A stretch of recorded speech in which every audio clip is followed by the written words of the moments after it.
Welcome back to Smok'n Jay's Garage. I was at the gun store yesterday and I picked up this Kimber 10mm Black Ice. I want to try this out, 10mm. I've actually kind of wanted this gun for a while, but I was a little out of my price range and I found a good deal on it yesterday, so I went ahead and picked it up. Now, I also wanted to compare it with my Rock Island 10mm because both very similar in styling, but the Kimber is about 3 times the cost, so let's see if it actually shoots 3 times as good. Now, I've got, actually got a magazine over here. I just fired a couple of shots just to try it out. I shot 1 magazine. I tried to make a smiley face on a target there. I've got my drone downrange so that we can actually see what we're shooting here. Now, one thing I will mention, this only came with 1 magazine, and I was a little bit disappointed with that. My Rock Island came with 2. Again, for a substantially less amount of money, but I have not tried it yet, but Rock Island magazines fit inside of it, and vice versa, so they look the same. I'm pretty sure that they are actually going to be interchangeable, so I will have 2 guns with 3 magazines, so that might be cool.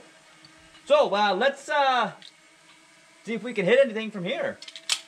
Let's try this thing out. Hopefully I don't shoot my drone.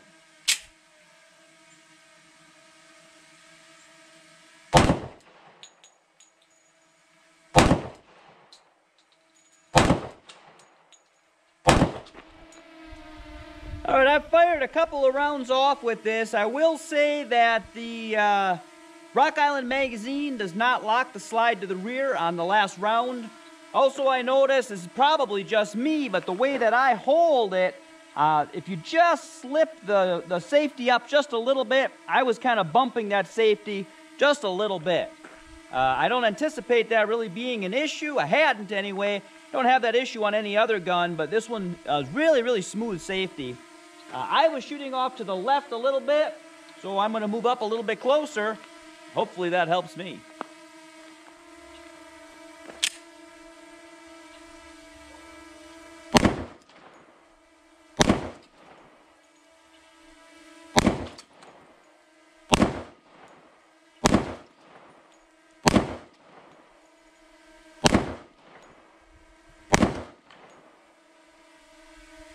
Alright, this magazine did lock to the rear, so maybe that was me on the other one, I don't know.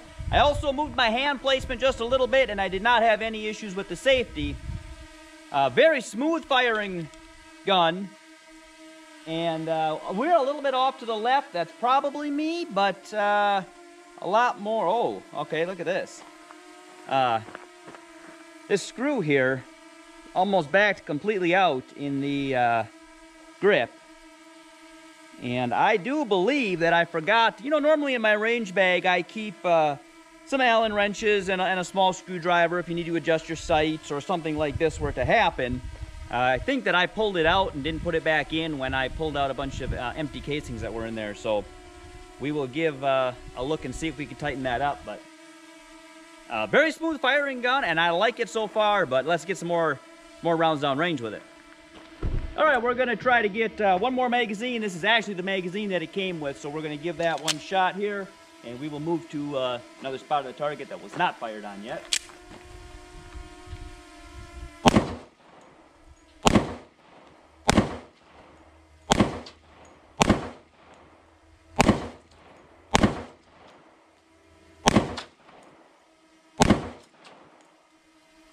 Alright, that last round was definitely me. I've got that on the drone, but I'm actually going to walk over there and we'll show you that real quick as well.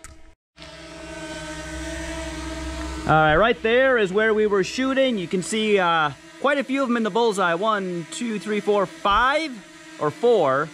We got 8 rounds. We got 1 off there. We got 3 off there. So 4 of them right in the bullseye. And then that last one, I knew when I pulled the trigger that I didn't do a smooth pull, so I knew that was going to be off. And then 3 of them kind of consistently off over there, but especially with my shooting, it's actually a pretty good gun, I think. I've got the Rock Island arms now. We're going to do a real quick comparison here before we get other people out at the range. We're going to go just to the target on the left of that.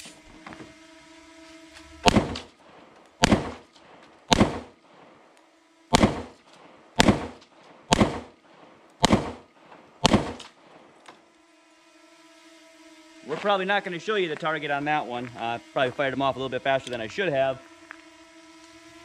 Definitely does not shoot as smooth as what the Kimber does, but maybe it's just the gun, but well, after a while you get better.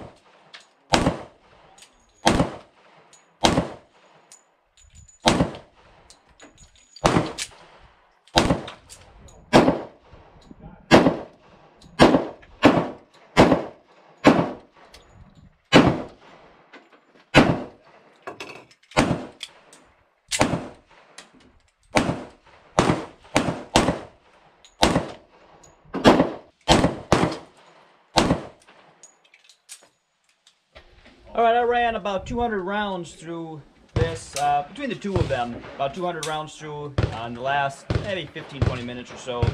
And a couple things I noticed about the Black Ice. One of them is I really like the gun. Shoots very nice, very smooth trigger. I compared it a lot with my Rock Island Arms, and a couple of things that I noticed. The safety being really smooth, that was just me, the way I held it. Sometimes I had my thumb up a little too high and I would just bump it. That was just enough to engage the safety. But finish-wise, take a look at these. These both have close to the same number of rounds through them. Look at that barrel. The barrel's actually a lot thicker. Notice that on the Rock Island. But you can see that the barrel still looks brand new on the Kimber, and on that Rock Island we've got a lot of wear marks on that. So definitely a better finish on the Kimber. Also, you can see some rounds here struck the back of the slide, and we've got some nicks that, not really nicks, but scuffing there that does not wipe off.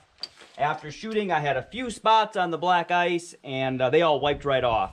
So definitely a better finish, very smooth trigger. And I did notice the one magazine that did not lock to the rear on the Kimber from the Rock Island didn't lock to the rear on the Rock Island either, so that was an issue with the magazine, not either one of the guns. Overall, a really awesome gun. I'm going to definitely shoot this one some more. I noticed that I got a lot more comfortable with it after about 50 to 75 rounds, and I started getting a lot more concentrated rounds closer to the bullseye anyway.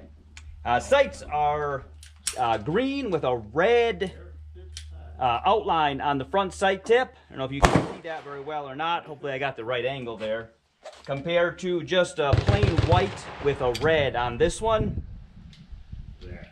These are definitely a lot easier to see. It's a kind of cloudy day, a little bit of overhaze. Definitely easier to see, definitely easier to get on target with compared to this one. But overall, I would have to say this Kimber is pretty awesome. I'm very happy with it.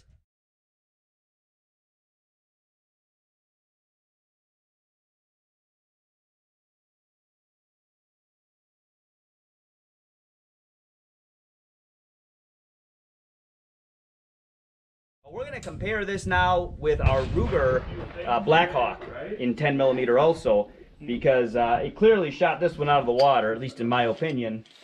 Let's compare it with the Ruger next. So, if you watch this channel for the first time and you haven't already and you want to, boom, please subscribe.